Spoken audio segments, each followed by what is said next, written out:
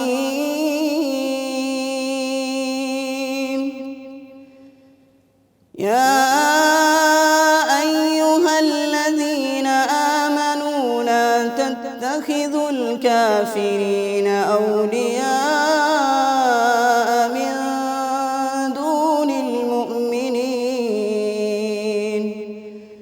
تريدون أن تجعلوا لله عليكم سلطانا مبينا إن المنافقين في الدرك الأسفل من النار ولن تجد لهم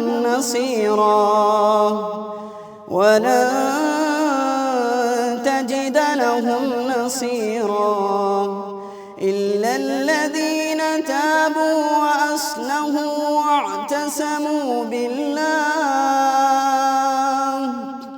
وأخلصوا دينهم لله فأولئك مع المؤمنين وسوف يؤتي الله المؤمنين أجرا عظيما ما يفعل الله بعذابكم إن شكرتم وآمنتم وكان الله شاكرا عليما صدق الله العظيم۔ سبحان اللہ، جزاک اللہ قاری صاحب، اللہ تعالیٰ آپ کو جزائے خیر عطا فرمائے۔ بڑا خوبصورت انداز ہے آپ کا ماشاءاللہ ادائیگی کا، اللہ تعالیٰ آپ کو عزتوں سے نوازے، آمین۔ سر بسم اللہ الرحمن الرحیم، الحمدللہ رب العالمین، والصلاة والسلام علی اشرف الانبیاء والمرسلین، اما بعد۔ نظامی بھائی، اللہ کے رسول صلی اللہ علیہ وسلم نے ہمیں ایسے اعمال کی تعلیم دی ہے جس میں انسانیت کا بھلا بھی ہے، خیرخواہی بھی ہے، اور خود وہ نیکی کرنے والا دنیا اور آخرت کی سعادتیں حاصل کر لیتا ہے۔ ماشاءاللہ۔ تو آج کا عمل بھی ایک ایسا ہی خوبصورت ہے، بلکہ کچھ اعمال کا مجموعہ ہے، ماشاءاللہ، اور وہ انسانیت کے لیے کتنے مفید ہیں اور خود کرنے والے کے لیے کتنے فائدہ مند ہیں، وہ بھی ہم اللہ کے رسول صلی اللہ علیہ وسلم کا فرمان سنتے ہیں تو ہمیں معلوم ہوگا انشاءاللہ۔ تو حضرت ابو ذر رضی اللہ تعالی عنہ نبی کریم صلی اللہ علیہ وسلم کے بڑے چہیتے اور لاڈلے صحابی ہیں، اور اپنے قبیلے کے سردار بھی تھے، بہادر بھی بہت تھے، اور ابتدائی اسلام لانے والوں میں سے ہیں، یعنی وہ کہتے ہیں میرا 6واں یا 7واں نمبر تھا مسلمان ہونے والوں میں۔ تو وہ اللہ کے نبی صلی اللہ علیہ وسلم کی خدمت میں آ کر کہتے ہیں اللہ کے نبی ای الاعمال افضل، سب سے اعلیٰ عمل بتا دیں۔ جیسے ہم پچھلے کچھ پروگراموں میں اللہ کے نبی کے فرامین ہر صحابی کی ڈیمانڈ پر آپ نے اس کے سامنے رکھتے ہوئے بتایا۔ تو حضرت ابو ذر جو ہیں رضی اللہ عنہ اپنے قبیلے کے سردار بھی ہیں، بہت بہادر بھی ہیں، جنگجو بھی ہیں۔ تو آپ نے جب انہوں نے سوال کیا تو آپ نے فرمایا ایمان باللہ و جہاد فی سبیلہ۔ ابو ذر سب سے اعلیٰ، سب سے افضل عمل، جنت دلانے والا، جہنم سے بچانے والا، اللہ کو محبوب، سب سے پہلے اللہ پر ایمان لایا جائے اور پھر اس کی راہ میں جہاد کیا جائے۔ اور حضرت ابو ذر ساری زندگی جہاد میں مصروف رہے۔ سبحان اللہ، سبحان اللہ۔ تو حضرت ابو ذر نے کہا اللہ کے رسول اس کے بعد کوئی اور عمل؟ تو اس دور میں آپ ترغیب دلاتے تھے کہ انسانوں کی غلامی سے نکالو، یعنی غلام آزاد کر کے ان کو اللہ کی عبادت میں لے آؤ، غلاموں انسانوں سے تو چھڑاؤ۔ تو آپ ترغیب دلایا کرتے تھے۔ تو حضرت ابو ذر نے پوچھا اللہ کے رسول فَأَيُّ الرِّقَابِ أَفْضَلُ، میں غلام آزاد کرنا چاہوں، اللہ کی راہ میں یہ نیکی کرنا چاہوں تو کون سا غلام سب سے افضل ہوگا؟ آپ نے فرمایا اعلیٰ ثمناً، جس کی قیمت زیادہ ہو، اور وہ اپنے مالکوں کے ہاں بہت بہترین بھی ہو، قیمت بھی زیادہ ہو اور مالکوں کے ہاں محبوب بھی بہت ہو، یعنی ہر طرح سے قیمتی ہو جو غلام، قیمتی ہو، کوئی ماہر کام کرنے والا ہو. ایسا غلام جو کمائی کر سکتا ہو وہ بڑا قیمتی سمجھا جاتا تھا. جس کے پاس کوئی ہنر ہو جی تو وہ بڑا قیمتی سمجھا جاتا تھا. تو آپ نے فرمایا قیمت میں زیادہ اور مالکوں کے ہاں محبوب وہ آزاد کرو. تو اللہ کے رسول اگر میں یہ سارے کام نہ کر سکوں، جہاد پر بھی نہیں جا سکتا، حالانکہ وہ جنگ سے جاتے رہے ساری عمر جہاد میں. اللہ کے رسول اگر میں غلام بھی آزاد نہ کر سکوں تو پھر کیا کروں؟ پھر کیا کروں؟ جی آپ نے فرمایا تعین صانعا او تصنع لاخرک. جی پھر دو کام کر لو اگر یہ نہیں ہو سکتے تھے. جی کوئی کاریگر ہے، کام کا ماہر ہے، اور اس کے پاس سورسز نہیں ہیں کہ وہ اپنے کام کو چلا سکے، تو ایسے کاریگر کی ہیلپ کر دو. ہمارے معاشرے میں یہ بھی بڑی کمی ہے کہ بچوں کو سال ہا سال اپنی ورکشاپ پر، اپنے ادارے میں، اپنے ماتحت رکھتے ہیں اور اس کو ہنر نہیں سیکھنے دیتے. تو آپ نے باقاعدہ تعلیم دی کہ اگر آپ کے پاس ہنر ہے تو اس کاریگر کی مدد کر کے اس کو سٹیبل کر دو، وہ دوسروں کو سکھانے والا بنے، دوسروں کی مدد کرنے والا بنے. اور اگر کوئی بے ہنر ہے او تصنع لاخرک، جس کو ہنر نہیں آتا اس کو ہنر ہی سکھا دو. کاریگر ہے تو اس کی مدد کر کے اس کو سٹینڈ کر دو، جی اور اگر کاریگر نہیں ہے تو اس کو ہنر سکھا دو. تو یہ تمہاری سب سے بڑی نیکی ہوگی. اگلا سوال بڑا مزیدار ہے. جی اللہ کے نبی اگر میں یہ بھی نہ کر سکوں، نہ میں کسی کاریگر کی مدد کرتا ہوں، نہیں ہے میرے پاس پیسے وسائل نہیں ہے میرے پاس خود، اور نہ میرے پاس کوئی ایسا ہنر ہے کہ میں کسی دوسرے کو سکھا کر اس کو روزی روٹی کے قابل کر دوں، پھر کیا کروں؟ تو آپ نے فرمایا تدع الناس عن الشر. تو پھر لوگوں کو تکلیف دینے سے ہی باز آ جاؤ. سبحان اللہ. کسی کو دکھ ہی نہ دو، زبان سے، ہاتھ سے، تمہارے الفاظ سے، تمہارے کلمات سے کسی کو تکلیف پہنچے تو ان چیزوں سے ہی رک جاؤ. فَإِنَّهَا صَدَقَةٌ تَصَدَّقُ بِهَا عَلَى نَفْسِكَ. فرمایا تم لوگوں کو تکلیف دینے سے ہی بعد آ جاؤ تو اللہ تمہارے لیے یہ بھی صدقہ لکھ لے گا. سبحان تو آج ہماری حالت یہی ہے کہ ہم نکتہ چینی، غیبت، چغلی، اس میں ہماری محفلیں گرم ہوتی ہیں. تو بھائی کچھ نہیں کر سکتے تو کم از کم زبان پر بریک ہی لگا لو، یہ بھی صدقہ ہوگا. ماشاء تو اللہ رب العزت ہمیں ان اعمال پر عمل کرنے کی توفیق عطا فرمائے. آمین یا رب العالمین. وہ ہوتا ہے نا بھٹی صاحب، ہم کیا کرتے ہیں کہ ہمیں ایک شخص ملنے آیا، ہم بڑے بغل گیر ہوئے، بڑے اچھے طریقے سے ملے. جب وہ گیا آپ اور میں بیٹھے اس کے بعد شروع بھٹی صاحب یہ اس طرح سے. تو اس چیز سے بچیں، اس سے بچ جائیں، رک جائیں تو یہ بھی صدقہ ہے. ٹھیک ہے. آج کا وظیفہ عملی طور پہ جو ہم نے جانا، بہت شکریہ اس کے لیے. اچھا بھائی صاحب، میرے پاس کچھ سوال ایسے بھی ہیں جو مجھے رات 12-1 بجے کے قریب بھی آئے ہیں. اللہ میرے پرسنل ٹیکسٹ پہ آ گئے، میرے نمبر پہ. اچھا جی. تو مجھے لگا کہ وہ ہمارے گزشتہ جو پروگرام ہے ان سے لنک کرتے ہیں، ان کو بھی ایڈ کر لینا چاہیے. اچھا اس میں ایک کویشچن ہم نے لاسٹ ٹائم کیا تھا جس میں ہم نے بتایا تھا وظیفہ کھانا کھلانے کے حوالے سے.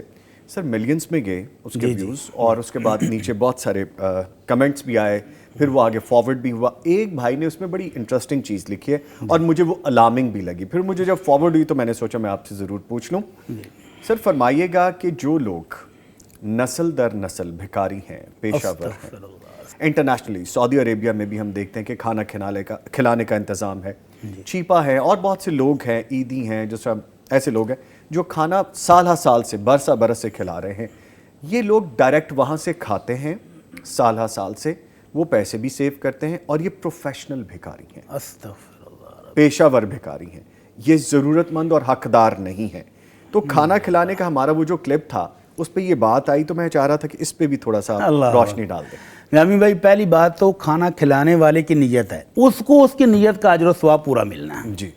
جیسے پچھلے سال رمضان میں ہمارے ایک دوست کہنے لگے جی میں اپنے ورکشاپ میں، اپنے کارخانے میں تقریباً 200-250-300 بندوں کی افطاری کا انتظام کرتا ہوں، جس میں میرے اپنے ورکر بھی ہوتے ہیں. کہتا میرے سپروائزر نے مجھے آ کر بتایا کہ سر ہماری افطاری کے ٹائم پر یہ جو 200-300 بندہ آ کر بیٹھتا ہے نا، ان میں سے بمشکل 10 روزے دار ہوں گے. اللہ اکبر. ذرا ریشو دیکھ لیں. تو کہتا میں نے کہا یار کوئی بات نہیں، ہم تو اللہ کی رضا کے لیے کھلا رہے ہیں، ہو سکتا ہے کہ ان کو دیکھا دیکھی یہ روزے رکھنے لگ جائیں، ہو سکتا ہے. مسجد نبوی میں سوموار اور جمعرات کو دسترخوان لگتے ہیں افطاری کے، پورا سال جی لوگ روزہ رکھتے ہیں نفلی، اور وہ دسترخوان اتنے زیادہ ہیں، بھرے ہوتے ہیں لوگوں سے. اور میں روزے دار کتنے ہوتے ہیں؟ گنتی کے ہوتے ہیں، ان کو بھی پتہ ہے. تو وہ کھلانے والا کہتا ہے میں تو اللہ کی رضا کے لیے کھلا رہا ہوں، جو روزے دار ہے وہ بھی کھا لے دوسرا بھی کھا لے۔ اگر ان کا مقصد یہ ہے کہ اللہ راضی ہو جائے اور وہ کھانا سب کو کھلا رہے تو پھر تو ٹھیک ہے، لیکن اگر وہ خاص کہیں کہ نہیں میں نے روزے دار کے لیے لگایا ہے یا مستحق کے لیے لگایا ہے، تو پھر یہ جو پروفیشنل آ کر کھائیں گے تو پھر یہ غلط ہوگا۔ جی اور پھر یہ جو پروفیشنل بھکاری ہیں، اسلام تو اس کی قطعاً اجازت نہیں دیتا۔ اسلام کہتا ہے کہ اگر کسی شخص کے گھر میں فاقے پڑ جائیں، کاروبار تباہ ہو گیا ہے، مزدوری نہیں ملی، اور اس کے ہمسائے امانت دار ہمسائے 3 گواہی دے دیں کہ واقعی اس کے گھر میں آج فاقے ہیں، تو وہ اپنے مسلمان بھائیوں سے ہیلپ لے سکتا ہے، مانگ سکتا ہے، روٹی بھی، کھانے کا سامان، ہر چیز اگین ڈیزرونگ ہو، حقدار ہو۔ ڈیزرونگ، وہ تو گواہی دیں جی، گے ہمسائے جی، تب۔ بالکل۔ اور اگر وہ بلا وجہ، جیسے یہ پروفیشنل چوک بکے ہوئے ہیں، وہ میرا بیٹا بتا رہا تھا جی بابا ہم دیکھا چوک میں 2 بھکاری لڑ رہے تھے، یہ میری جگہ ہے۔ میری جگہ ہے، جگہ پر۔ وہ کہتا کم از کم اگر تو نے ادھر کھڑا ہی ہونا تو دوسری سائڈ پہ جا کر کھڑا ہو، ادھر نہیں آؤ۔ تو یہ پروفیشنل ہیں، ان کے پیچھے پورے مافیاز ہیں جو ان کو پروموٹ کرتے ہیں، جو ان کو جگہ دیتے ہیں۔ اور جیسے ہی آپ دیکھیں گے کہ کسی ایک جگہ پر نیا اشارہ لگا ہے تو وہاں راتوں رات یہ پہنچ جاتے ہیں۔ جی کہیں سپیڈ بریکر بن گیا مین روڈ کے اوپر تو سپیڈ بریکر کے دونوں سائڈ پر کھڑے ہوں گے۔ تو یہ جو لوگ ہیں ان کے لیے بڑی سخت وعید ہے۔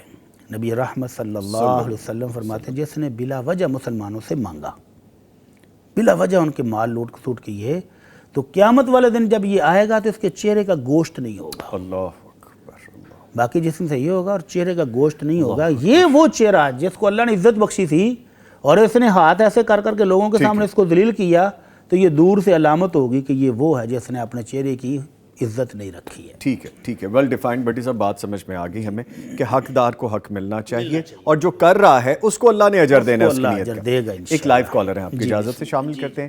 جی السلام علیکم، کون صاحبہ ہیں، کہاں سے؟ وعلیکم السلام۔ جی بات کر رہی ہوں بہاول نگر سے۔ جی مسز فاطمہ بہاول نگر سے۔ جی میری بہن فرمائیے کیا پوچھیں گی؟ جی بھائی میں گائشہ سے یہ سوال کرنا ہے کہ میری شادی کو تقریباً 1-1.5 سال ہو گیا ہے، جی اور الحمدللہ ہمارا ایک بیٹا بھی ہے، ہم بہت خوش تھے، لیکن یہ 3-4 منتھ ہو گیا ہے کہ ہم کوئی بھی بات ہو، ہم گھریلو بات بھی کریں ہمارے درمیان جھگڑا ہونا شروع ہو جاتا ہے۔ اوہو، اچھا۔ تو ایک لوگ کہتے ہیں کہ آپ لوگوں کے جادو ہو گیا ہے، میں یہ پوچھنا چاہ رہی ہوں کہ جادو ہو سکتا ہے؟ قرآن میں یہ ہے کہ ہم جادو ہو سکتا ہے یا اس کا کوئی حال؟ ہمیں کہیں سکون نہیں ہے، بلا وجہ وہ میرے ہسبینڈ وہ بیمار رہتے ہیں، آپ کا 3-4 منتھ سے ایسے ہو رہا ہے۔ اچھا، تو میری بہن آپ جاننا چاہتی ہیں کہ اصل معاملہ کیا ہے؟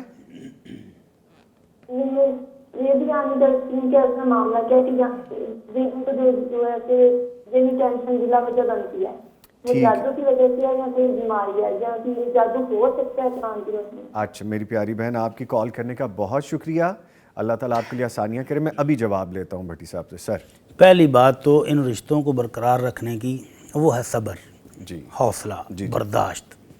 اگر خامد کو بات کرتا ہے تو بیوی اس کو برداشت کر لے، اور اگر بیوی کرتی ہے تو خامد حوصلے سے برداشت کر لے، تو پھر یہ سلسلہ بہت خوبصورتی سے چلتا ہے۔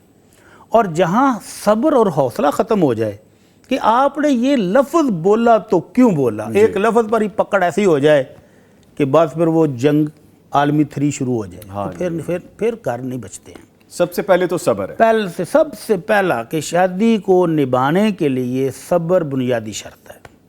صبر اور حوصلہ، اگلے کو سپیس دیں، برداشت کریں، ہنس کے گزار دیں۔ وہ بڑی ایک خوبصورت مثال کے 2 بزرگ تھے، تو ان کے ہمسایوں نے کہا جی ہم نے آپ کے گھر سے کبھی لڑائی کی آواز نہیں سنی، وہ راز بتائیں جی کہ آپ نے ساری زندگی اکٹھے گزاری، بڑی خوبصورت، آپ کو ہنستے ہی دیکھا ہے، غصے میں نہیں دیکھا۔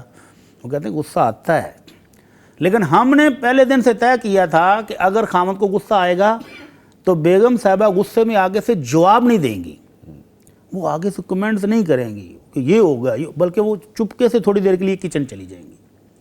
اور اگر بیگم صاحبہ کو کسی بات پر غصہ آیا ہے تو میاں صاحب بجائے اس کو کرارے جواب سنانے کے، وہ تھوڑی دیر کے لیے باہر چلے جائیں گے۔ کہتے ساری زندگی اسی نسخے پر عمل کیا ہے تو ٹھیک ٹھاک چل رہا ہے۔ درگزر غصے کی شدت اب آپ کے سائیکالوجسٹ بھی کہہ رہے ہیں 12 سے 15 منٹ ہوتی ہے بس۔ جی آپ یہ 12 سے 15 منٹ کسی طرح بھی گزار لیں تو آپ کی بعد میں خود احساس ہوگا کہ میں غلط کر رہا تھا۔ ٹھیک ہے، ٹھیک ہے۔ تو ان بہن کو بھی یہ چاہیے کہ سب سے پہلے چلیں ابھی خامد کو تو چھوڑیں نا، انہوں نے ہم سے پوچھا نا، یہ اپنے اوپر تو لاگو کریں نا, 50% تو ان کا ہے نا, جی اپنے اوپر لاگو کر لیں کہ خامن غصے میں کوئی بات کر رہا ہو تو یہ آگے سے بولے گی نہیں, ٹھیک ہے. تو چند دن کے اندر اندر یہ جادو شادو سارے ٹوٹ جائیں گے. اصل جادو یہاں سے شروع ہوتا ہے کہ جب آپ آگے سے جواب در جواب وہ بحث بڑھتی ہے, شیطان بڑکاتا ہے, غصہ آتا ہے, پھر معاملات خراب ہوتے ہیں. تو یہ زبان کو بند کر لیں اور اتنی دیر استغفر اللہ لا حول ولا قوت الا باللہ, اللہ کو یاد کریں, انشاءاللہ بہتری آئے گی.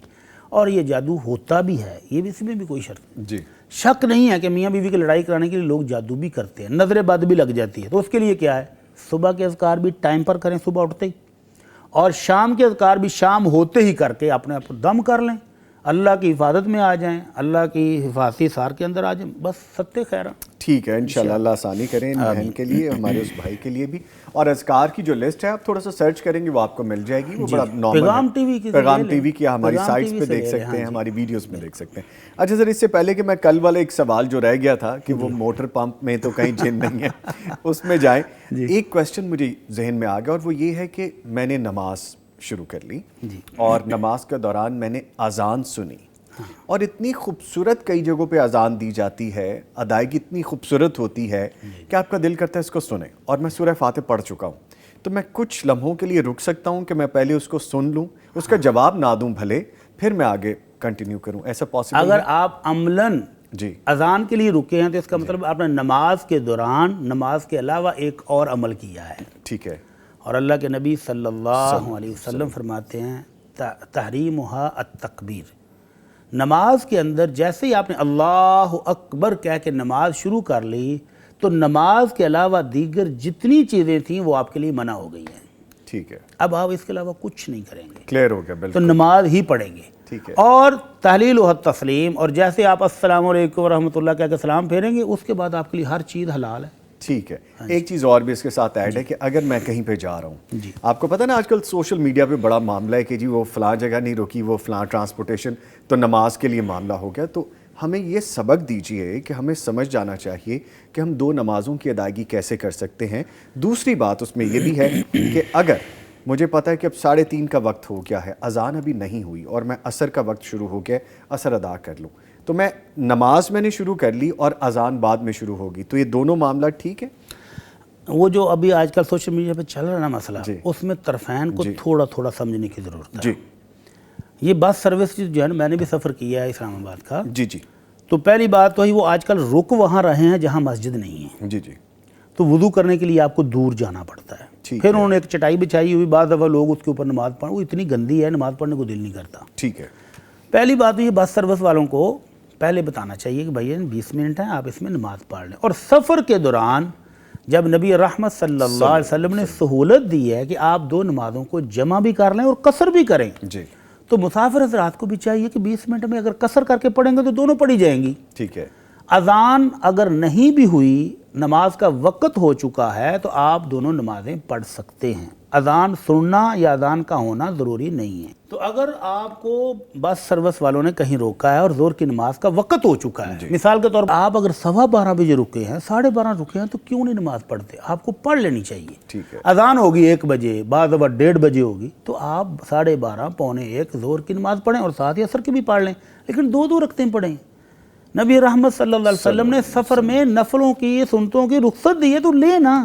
وہ کب لینی ہے آپ نے؟ تو اللہ رب العزت کو یہ بات بڑی پسند ہے کہ جس طرح اس نے فرائض مقرر کیے اسی طرح اس نے رخصتیں بھی دی ہیں, ڈسکاؤنٹ خود دی ہے.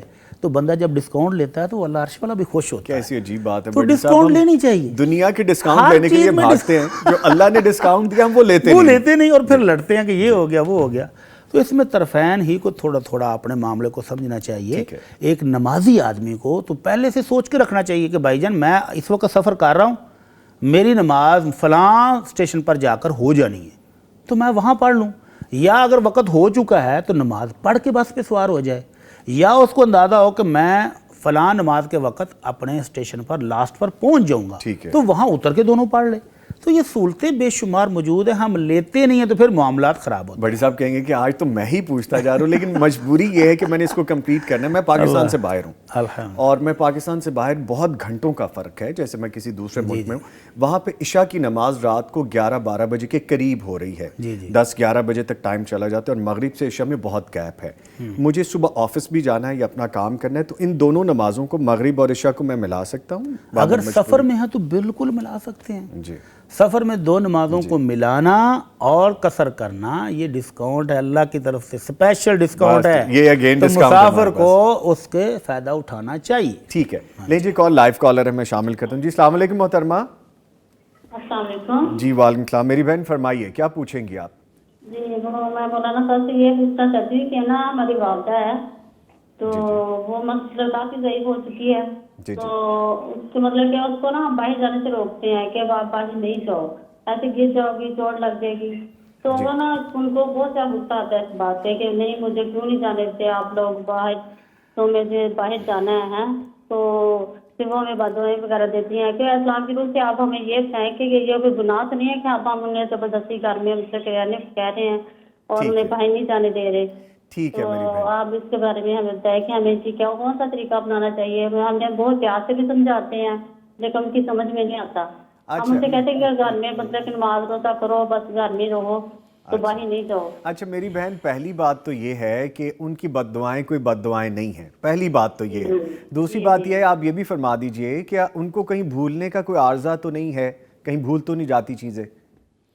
نہیں، پتہ نہیں، انہیں غصہ ہی بہت زیادہ آتا ہے۔ ہم انہیں اس طرح پیار سے کہتے ہیں کہ نہیں ماں جی کہ آپ باہر نہیں جاؤ، آپ گر جاؤ گے، چوٹ لگ جائے گی، ٹھیک ہے، تو آپ مطلب کہ گھر میں رہے۔ آپ یہ کہیں آپ گناہ ہم سے کوئی غلطی نہ ہو جائے تو آپ اس کے بارے میں بتائیں کہ ہمیں کیا کرنا چاہیے تاکہ وہ ہماری بات سمجھ سکے۔ جی آپ کی کال کرنے کا میری بہن بہت شکریہ۔ ابھی جواب لیتے ہیں۔ جی بھٹی صاحب فرمائیے۔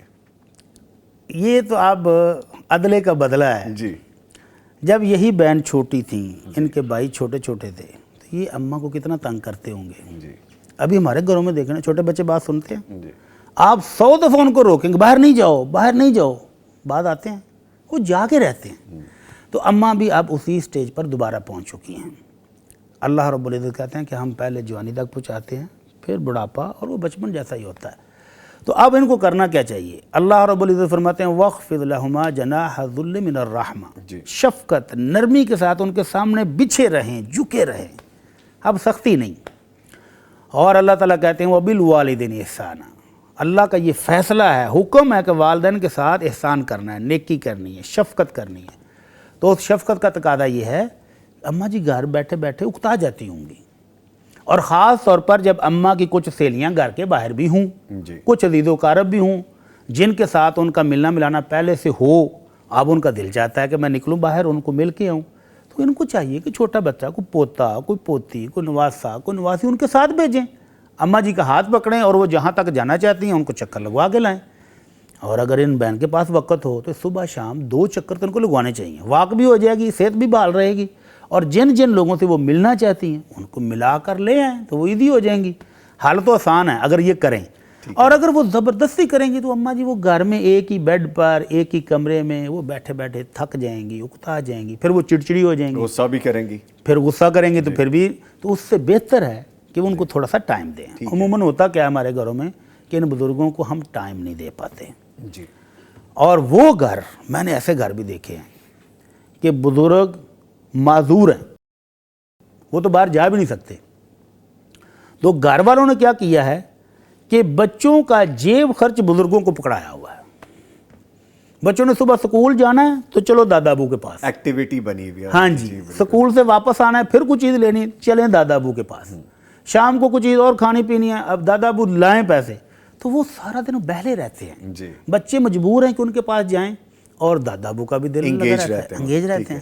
اور اگر یہ آپ خرچہ جو ہے اپنی جیب میں رکھیں اور دادا ابو کو کہیں بچوں جاؤ ذرا دادا ابو کو مل کے آؤ، تو وہ کیوں جائیں گے؟ بچے تو لالچ کے ہوتے ہیں نا۔ ٹھیک ہے، تو اس طرح کی کوئی ایکٹیویٹی رکھیں کہ ان بزرگ خاتون کو، اماں جی کو باہر لے کے جانا اور لے کے آنا اپنی ڈیوٹی سمجھیں۔ ٹھیک ہے. تو یہ ٹھیک ہو جائے گا معاملہ. سر ایک اور لائیو کالر. جی بسم اللہ. عصمت صاحبہ ناروال سے دوبارہ جوائن کر چکی تھی لیکن پھر لائن ڈراپ ہو گئی ہے. آئی تھنک کوئی ایشوز لیں سر. ہم چلتے ہیں اس سوال کی جانب. وہ سوال یہ تھا کہ ہم نے موٹر پمپ کے ساتھ ایک پانی والی ٹینکی رکھی ہے, اسے ڈھانپنے تو اس پر پریشر بننے کے سبب پانی جمع کرنے میں مشکل پیش آتی ہے, لہٰذا مجبوراً اسے کھلا رکھتے ہیں. اس ڈرم سے ہمارا گدھا اور گائے بھینس بھی پانی پی لیتے ہیں, اس طرح کوا وغیرہ بھی چونچ مارتے ہیں, البتہ کتا وہاں نہیں پہنچ پاتا. سوال یہ ہے کہ اس ٹینکی کے پانی سے ہم غسل کر سکتے ہیں؟ جی اللہ کے رسول صلی اللہ علیہ وسلم کے دور میں مدینہ منورہ میں ایک کنواں ایسا تھا جی جس کی چار دیواری نہیں تھی, اس کے اوپر منڈیر نہیں تھی. وہاں سے جانور بھی پانی پیتے تھے جی اور درندے بھی پیتے تھے. جی یعنی باہر کے, آپ تو کہہ رہے ہیں اس میں کتا نہیں پیتا, وہ تو وہاں کتے بھی پی لیتے تھے, اور جنگلی جانور بھی جو درندے ہیں خاص طور وہ بھی آ کر پی جاتے تھے, اور انسان بھی وہیں سے پیتے تھے. بڑی صاحب وہ تیسری مرتبہ کال کر رہی ہیں عصمت صاحبہ دوبارہ. جی السلام علیکم عصمت صاحبہ. ہاں جی السلام علیکم, میں ناروال سے عصمت بول رہی ہوں بھائی. جی میری بہن فرمائیے. میں اپنے شوہر کے بارے میں نے بات کرنی تھی کہ وہ جب بھی گھر میں آتے ہیں وہ کبھی بچوں کے ساتھ لڑائی, کبھی میرے ساتھ لڑائی, تو اپنی امی کو بھی نہیں وہ لحاظ کرتے کہ میری امی بڑھاپے میں, انہیں بھی گالی گلوچ مارنا. میری جو امی اور ابو فوت ہو گئے انہیں بھی گالیاں نکالتے ہیں, قبروں میں سے نکال کے لے آتے ہیں. اتنی گالی گلوچ کے جب بھی گھر میں آتے ہیں میں ڈر میں رہتی ہوں کہ کہیں گالیاں نکالنے میں شروع کر دوں. مارتے بھی اتنا مارتے ہیں کہ میری برداشت باہر ہو جاتا ہے. اللہ اکبر اللہ اکبر. سب سے پہلے تو میری بہن اللہ تعالیٰ آپ کے لیے آسانیاں پیدا کرے. میں ابھی آپ کی بات کا جواب لیتا ہوں. آپ کی کال کرنے کا بہت شکریہ. انا للہ و انا الیہ راجعون. نظامی بھائی یہ صورتحال اسلامی تعلیمات سے دور ہونے کی وجہ سے ہے. جی شریعت نے بیوی کو ڈانٹ ڈپٹ کرنے کی اجازت دی ہے, اور وہ بھی تیسرے سٹیج پر جا کر کہ اگر بیوی وہ نافرمان ہو, ایسی بیوی نہیں جو خدمت گزار ہو, جو فرما بردار ہو, جو گھر کو سنبھال رہی ہے, بچوں کو سنبھال رہی ہے, خاوند کی خدمت کر, ایسی نہیں, جو سخت نافرمان بیوی ہے, اس کے بارے میں بھی کہا کہ پہلے اس کو سمجھاؤ, اگر نہ سمجھے تو اس کو بیڈ روم میں لادا کرو, نہ سمجھے تو تیسری سٹیج پر جا کر کہا کہ ہلکی پھلکی مار مارو. تو یہ جانوروں کی طرح بیویوں کو پیٹنا مارنا یہ اسلامی تعلیمات سے بہت دور ہونے کی وجہ سے انسان ایسا جانور بن جاتا ہے. تو اللہ تعالیٰ اس شخص کو ہدایت دے, اس کو سمجھ عطا فرمائے کہ یہ اس کی بیوی ہے, اس کی شریک یاد ہے, جس نے پورا گھر سنبھالا ہوا ہے, بچے پال رہی ہے, تو اس کی عزت کا خیال رکھنا بھی اس کے لیے ضروری ہے. اور نبی کریم صلی اللہ علیہ وسلم فرماتے ہیں سباب المسلم فسوق, مسلمان کو گالی دینا تو یہ گناہ ہے, بڑا گناہ ہے. اور مار پیٹ کے بارے میں جب اللہ کے نبی صلی اللہ علیہ وسلم کو یہ بتایا گیا کہ اللہ کے نبی مکہ مکرمہ میں بیویاں دب کے رہتی تھی, سرداری نظام تھا, اور مدینہ منورہ میں بیویاں اپنے خامدوں کو ہاتھ بٹاتی ہیں, کھیتوں میں سارا دن کٹھے کام کرتے ہیں, تو یہاں کا ماحول کچھ اور طرح کا ہے. تو جو مہاجرین مکہ سے سردار آئے ان کی بیویوں نے بھی مدینہ منورہ کی بیویوں کو دیکھتے دیکھتے خامدوں کو ساتھ کچھ نہ کچھ ڈائلاگ کرنا شروع کر دیا. کوئی بات کرتے تو آگے وہ بھی جواب دے دیتی ہیں.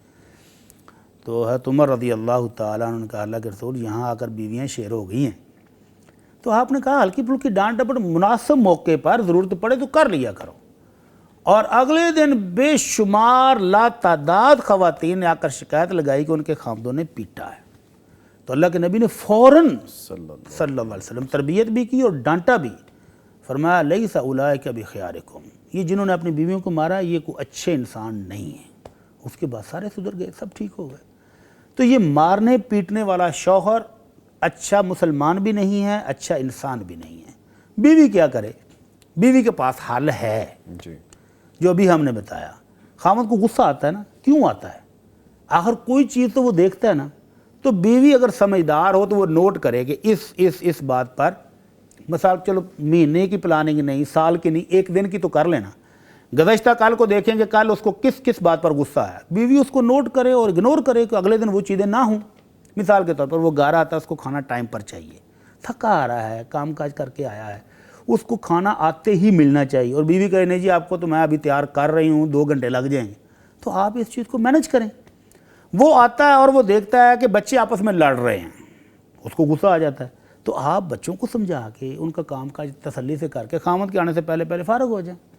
تو ہر وہ چیز جس سے وہ خامد اریٹیٹ ہوتا ہے بیوی کو نوٹ کرنا چاہیے. سمجھدار ہو تو ان چیزوں کو ایوائڈ کرے, اور اس کے ساتھ ساتھ کیا کرے, کہ جب اس کو غصہ آ گیا ہے تو نبی کریم صلی اللہ علیہ وسلم نے دیکھا کہ 2 بندے لڑ رہے ہیں، ان کے گلے کی رگیں پھولی ہوئی ہیں، چہرہ سرخ ہے اور وہ ایک دوسرے کو سنا رہے ہیں خوب. تو آپ نے فرمایا مجھے ایک کلمہ آتا ہے، مجھے پتہ ہے کہ دعا کا اگر یہ وہ پڑھ لیں تو ان کا غصہ جاتا رہے. صحابہ نے کہا اللہ کے رسول بتائیں، ہم ان کو بتا کے آتے ہیں. تو آپ نے فرمایا اعوذ باللہ من الشیطان الرجیم.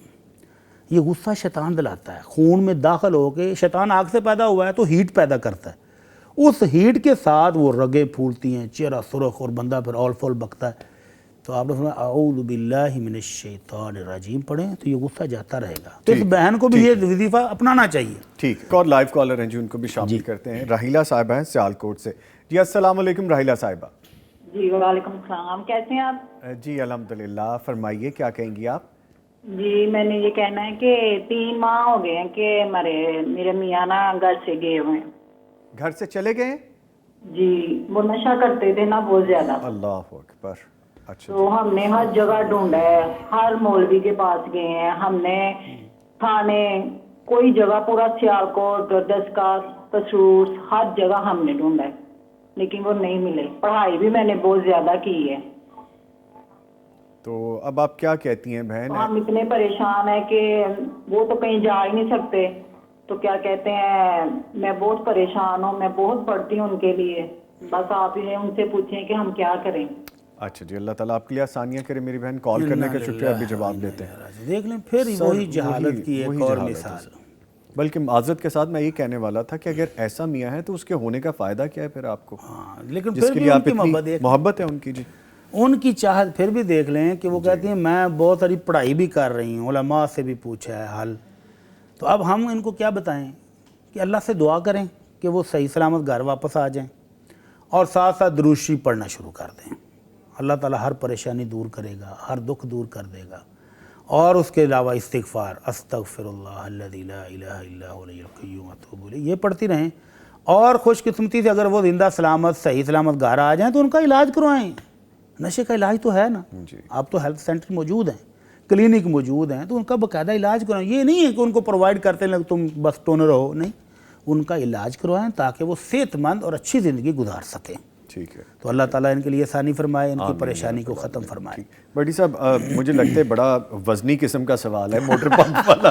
کل بھی رہ گیا تھا جی، آج بھی رہ گیا ہے. اور آپ کی ہم محبتوں کے بہت مشکور ہیں. ہمیں بہت سارے ایسے میسیجز آ رہے ہیں، ہمیں آپ اپنی رائے سے آگاہ کر رہے ہیں کہ وقت کو بڑھا دیں اور پروگرام ڈیلی بیسس پہ آپ کرنا شروع کریں لائیو. تو جی انشاءاللہ ہم آپ کی رائے کو مقدم رکھتے ہیں. ہم کوشش کر رہے ہیں کہ ڈیفینیٹلی اس کو انہینس کریں گے، بڑھائیں گے دنوں کو. لیکن آج اب تک کے لیے اتنا ہی تھا. بڑی صاحب میں جتنے بھی اپنے کویسچنز تھے ابھی جو ہمیں لائیو کالرز آئے ہیں ہماری بہنوں کے، جو لائیو کالز میں ہم نے سنا ہے، یہ شوہر اتنے برے ہوتے ہیں؟ یہ سارے برے شوہروں کے لیے ہمیں کالز آ رہی تھی. کوئی اچھے شوہر بھی ہیں؟ اچھے بھی ہیں جی، لیکن وہ اچھے والوں کو ہمیں کال کرنے کی ضرورت کیا ہے؟ ٹھیک ہے چلیں اس پہ دوبارہ سے بات کریں گے جی، کیونکہ میں نے بھی ابھی گھر جانا ہے، بٹی صاحب نے بھی گھر جانا ہے. تو جی اللہ تعالیٰ سب کے لیے آسانیاں کرے. اپنے معزز مہمانوں کا شکریہ ادا کروں گا. قاری سفیان سلفی صاحب، سر آپ تشریف لائے، آپ کے آنے کا بہت شکریہ. مفتی مولانا محمد اجمل بھٹی صاحب، سر آپ کے آنے کا بہت شکریہ. انشاءاللہ دوبارہ پروگرام میں کچھ ڈیٹیل سے اور بات کریں گے. لیں جی ملتے ہیں تھوڑے سے بریک کے بعد، ہمارے ساتھ رہیے گا.